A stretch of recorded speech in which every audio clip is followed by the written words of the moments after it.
नमस्कार। आज हम एक ऐसी डरावनी कहानी की चीर-फाड़ करने वाले हैं जो वाकई में बहुत कमाल की है। हम देखेंगे कि ये कहानी डर और सस्पेंस का माहौल बनाने के लिए कौन-कौन सी तरीके अपनाती है। तो चलिए शुरू करते हैं। कहानी की शुरुआत ही इस डिस्क्लेमर से होती है ना? और यही बात मतलब एक अजीब सा माहौल बना देती है। ऐसा लगता है कि ये सिर्फ मनोरंजन नहीं है, बल्कि शायद एक तरह की चेतावनी भी है। यहीं से दिमाग में सवाल उठने लगते हैं। तो कहानी का पहला हिस्सा है रोज की भागदौड़। और देखिए, ज्यादातर अच्छी हॉरर कहानियों का ये एक बहुत जरूरी हिस्सा होता है। सब कुछ एकदम नॉर्मल से शुरू होता है। तो हमारे मेन कैरेक्टर हैं तुषार, और उनकी हालत कुछ ऐसी है जिससे हम सब कहीं ना कहीं रिलेट कर सकते हैं। ऑफिस से देर हो गई है, बाहर जोरों की बारिश हो रही है और वो भागकर आखिरी बस पकड़ रहे हैं। दिन भर की थकान है और बस उन्हें अपनी पसंदीदा कोने वाली सीट मिल जाती है।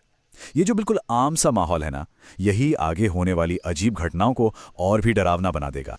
तुषार अपनी सीट पर बैठता है और बस पूरी तरह से खाली है।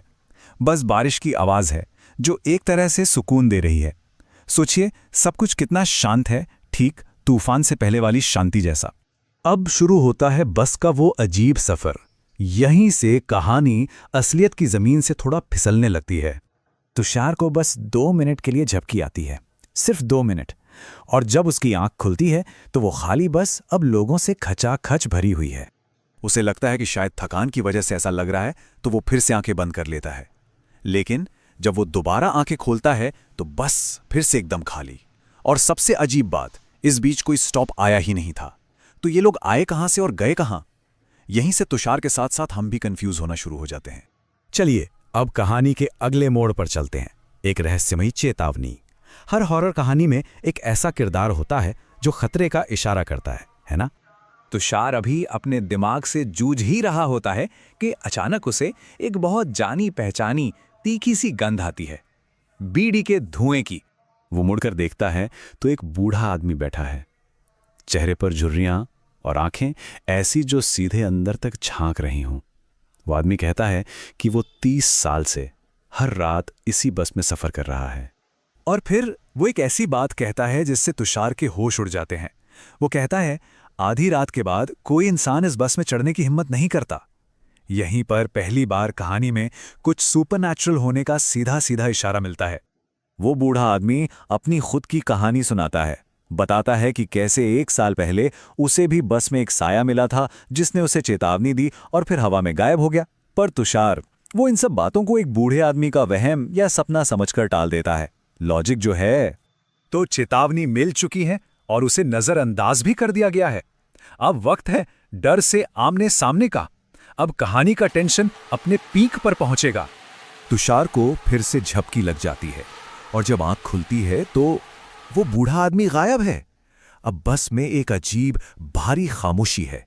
वो अकेला है या उसे ऐसा लग रहा है।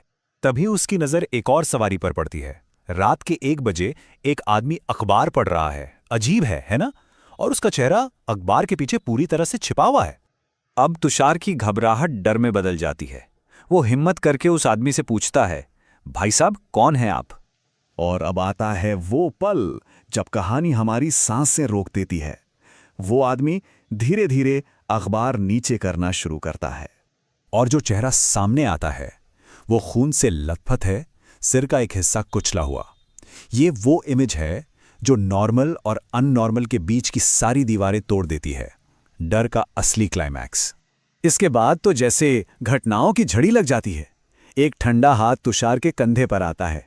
वो देखता है तो उस आदमी का चेहरा एकदम साफ है और वो मुस्कुरा रहा है। वो उसे पानी देता है और फिर चेतावनी देता है, यहां मत रुको। और फिर वो आदमी बस के दरवाजे तक जाता है और चलती बस से कूद जाता है। एक जोरदार धमाका और चीख सुनाई देती है। बस यही वो पल है जब तुषार की हिम्मत जवाब दे जाती है और वो बस से भाग खड़ा होता है। आखिरकार हकीकत का खुलासा होता है। तुषार बस से तो निकल जाता है, लेकिन असली हॉरर अब सामने आने वाला है।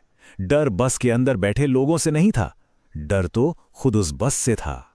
एक बस स्टॉप पर पहुंचकर जब तुषार पलटकर उस बस को देखता है तो उसके होश उड़ जाते हैं।